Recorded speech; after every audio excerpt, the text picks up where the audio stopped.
قل هو اللہ احد، اے محمد صلی اللہ علیہ وسلم آپ ان لوگوں سے کہہ دیجئے کہ اللہ تعالیٰ تو اپنے کمال ذات اور کمال صفات میں ایک ہے۔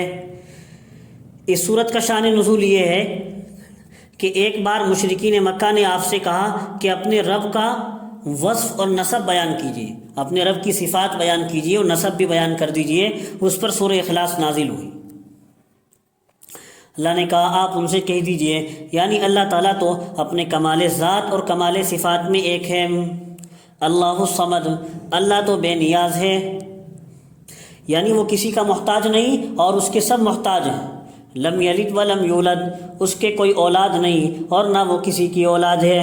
ولم یکن لہ کفوا احد، اور نہ کوئی اس کے برابر کا ہے۔ کچھ مشرک فی العبادت تھے جو عبادت میں دوسرے کو شریک کرتے تھے، ان کا ابطال تو اللہ احد میں ہو گیا، اللہ ایک ہے لہذا عبادت بھی ایک ہی کی ہونی چاہیے۔ اور کچھ مشرک فی الاستعانت تھے جو مدد حاصل کرنے میں دوسروں کو شریک کرتے تھے، ان کا ابطال اللہ الصمد میں ہو گیا، اللہ بے نیاز ہے، وہ کسی کا محتاج نہیں اور سب اس کے محتاج ہیں۔ جب سب اس کے محتاج ہیں تو مدد بھی صرف اسی سے حاصل کرنی چاہیے۔ اور کچھ مشرکین اللہ کے بیٹے اور بیٹیوں کا دعویٰ کرتے تھے، ان کا ابطال لم یلد میں ہو گیا کہ اللہ کی ذات تو وہ ہے جس کے نہ کوئی اولاد ہے اور نہ وہ خود کسی کی اولاد ہے۔ قل اعوذ برب الفلق، اب آگے جو دو صورتیں آ رہی ہیں، قل اعوذ برب الفلق اور قل اعوذ برب الناس، ان دونوں صورتوں کا شان نزول کیا ہے؟ سورہ فلق اور سورہ ناس یہ ایک ساتھ دونوں صورتیں نازل ہوئی ہیں، اور بیہقی شریف میں روایت موجود ہے کہ ان دو صورتوں کا شان نزول یہ ہے کہ حضور انور صلی اللہ علیہ وسلم پر لبید یہودی اور اس کی بیٹیوں نے جادو کر دیا تھا، جس سے آپ کو مرض کی سی حالت پیش آ گئی تھی۔ آپ نے اللہ تعالیٰ سے دعا فرمائی، اس پر یہ دونوں صورتیں نازل ہوئی، جن میں ایک کی 5 آیتیں ہیں اور ایک کی 6 آیتیں، مجموعہ طور پر 11 آیتیں ہو گئی۔ ایک صورت میں 5 آیتیں اور دوسری میں 6 آیتیں، مجموعی طور پر 11 آیتیں ہو گئی۔ اور آپ کو وحی سے اس جادو کا موقع بھی معلوم کرا دیا گیا، چنانچہ وہاں سے مختلف چیزیں نکلی تھی۔ وحی کے ذریعے سے جادو کی جگہ بھی بتا دی گئی تھی کہ جادو کو کہاں دفن کیا گیا ہے، اور وہاں سے مختلف چیزیں نکلی تھی۔ اور جن میں جادو کیا گیا تھا اس میں تانت کا ایک ٹکڑا بھی تھا جس میں 11 گرہیں لگی ہوئی تھی۔ حضرت جبریل علیہ السلام یہ صورتیں پڑھنے لگے، ایک ایک آیت پر ایک ایک گرہ کھل گئی، ایک ایک آیت پڑھتے اور ایک گرہ کھول دیتے۔ چنانچہ آپ صلی اللہ علیہ وسلم کو بالکل شفا ہو گئی، اور دونوں صورتوں کے مجموعے میں مختلف شرور سے استعاذے کا اور سب امور میں حق تعالیٰ پر توکل کرنے کا حکم ہوا ہے۔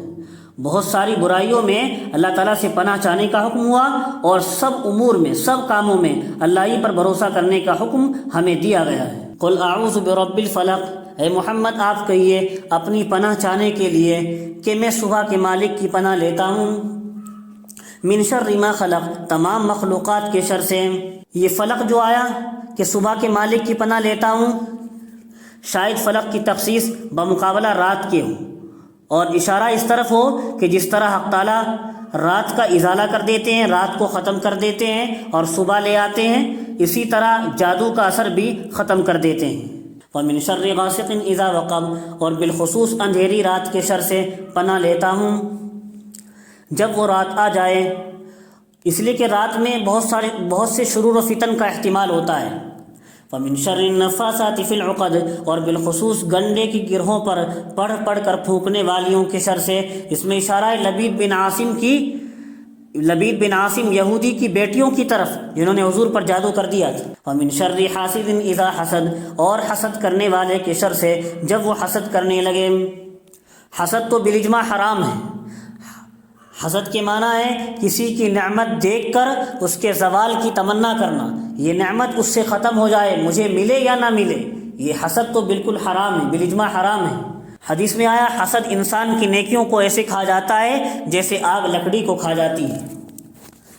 آگے فرمایا قل اعوذ برب الناس، اے محمد صلی اللہ علیہ وسلم آپ کہیے اپنی پناہ لینے کے لیے، اعوذ برب الناس ملک الناس الہ الناس، میں تو آدمیوں کے مالک کی پناہ لیتا ہوں، آدمیوں کے بادشاہ کی پناہ لیتا ہوں، ملک الناس آدمیوں کے بادشاہ کی پناہ لیتا ہوں، الہ الناس آدمیوں کے معبود کی پناہ لیتا ہوں، من شر الوسواس الخناس، وسوسہ ڈالنے والے اور پیچھے ہٹ جانے والے شیطان کے شر سے. من شر الوسواس الخناس، وسوسہ ڈالنے والے اور پیچھے ہٹ جانے والے شیطان کے شر سے. پیچھے ہٹنے کا مطلب یہ حدیث میں آیا کہ اللہ کا نام لینے سے شیطان پیچھے ہٹ جاتا ہے، اور یہ امر شیطان جن میں تو ظاہر ہے اور شیطان الانس میں حسب تفسیر کبیر، جیسا کہ تفسیر کبیر میں موجود ہے. اس طرح ہے کہ موسوس اپنے کو ناصح مشفق کی صورت میں ظاہر کرتا ہے.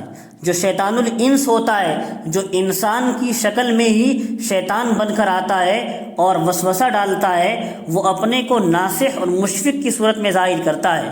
انسان کے سامنے انسان آتا ہے، نصیحت کرنے والا بن کر آتا ہے، محبت کرنے والا مشفق بن کر آتا ہے. اس صورت میں آتا ہے، ہوتا ہے وہ شیطان الانس جو وسوسہ ڈالنے والا ہوتا ہے.